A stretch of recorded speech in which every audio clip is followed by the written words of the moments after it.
As we embark on 2024, I'd like to share with you some thoughts I'm having on goal setting.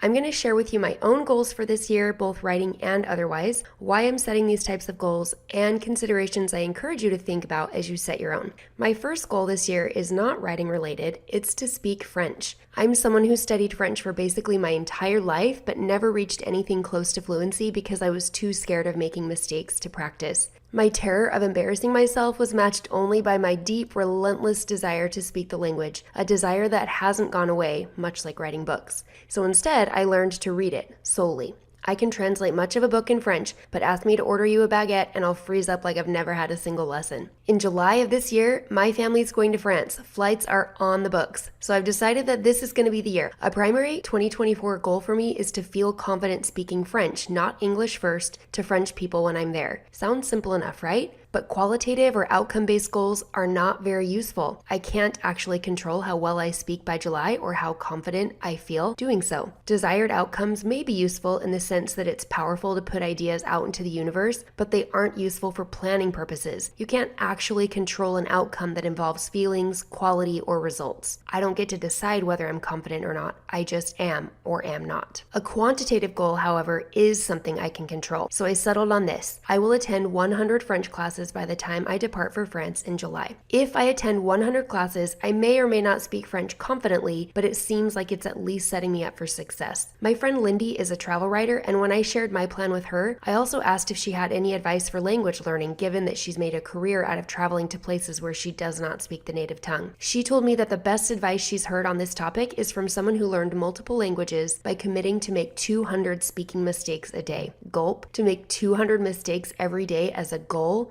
Talk about making me uncomfortable. But since I've failed to learn to speak French by refusing to make even one mistake, willingly that is, I'm sure I've made plenty kicking and screaming, this both blows my mind and strikes me as quite possibly the idea that could change everything. Finally, I want to share one more quick story. Back when I was studying for the bar exam, I was a lawyer for about 10 seconds. It was awful, not because the volume of material was large and complex. I'd been a student for ages at that point, and I was used to having to learn a lot of material. No, the problem was, for 19 years of school at that point, I'd been trained that adequate performance on exams means answering questions correctly 90% or more of the time. Adequate performance meant being extremely close to perfect. But the bar exam is not designed this way. It's a pass-fail exam. To pass, you need to get around 60% of the questions right. That means success suddenly equated to getting around 40% of the questions wrong. This was very unsettling to me, given that throughout school, we're trained to think that 40% wrong equals failing. The entire time I was studying, practicing, and taking the bar, I felt like I was failing while I was actually doing just fine, and in fact, passed. So how do we apply all of this to writing? Two things. Point number one, I encourage you to set a quantitative goal or goals this year, not just qualitative ones. Again, yes, it's powerful to say you're going to finish your novel or get a book deal or whatever, but also, can you commit to writing X total words or Y words per week or whatever? Because quantity is what we can control. As Julia Cameron writes, when we commit to quantity, the quality will take care of itself. Note that you don't have to choose word count goals either. What if you committed to writing 100 scenes by July? Point number two, maybe you commit to making a certain number of mistakes, whatever that means to you. For me, it means, a la the bar exam, writing a scene even if, as I'm writing it, it feels like it's failing, like I'm failing, like the whole thing is failing. Because the bar exam and writing have this in common. Feeling like you're failing as it's happening does not mean you are. I think we're tremendously bad at assessing how good our work is as we're writing it. Yes, there are exceptions. If I'm in the flow and feeling all kinds of feelings, it's probably good. But I mean, thinking that it's bad doesn't mean it is. We won't know how good it is until later when we come back and read it. If you have a goal to write a book this year, I invite you to join the Book Incubator. If you join by this Monday, you can come to the goal and mindset setting workshop I'm leading on Tuesday, January 9th. It's my personal method for setting your writing goals. We decide what our big dream is and work backwards from there, breaking down the elements we'll need in order to get there. I'm really excited to share this with members of the Book Incubator next week, and I'd love to have you join me.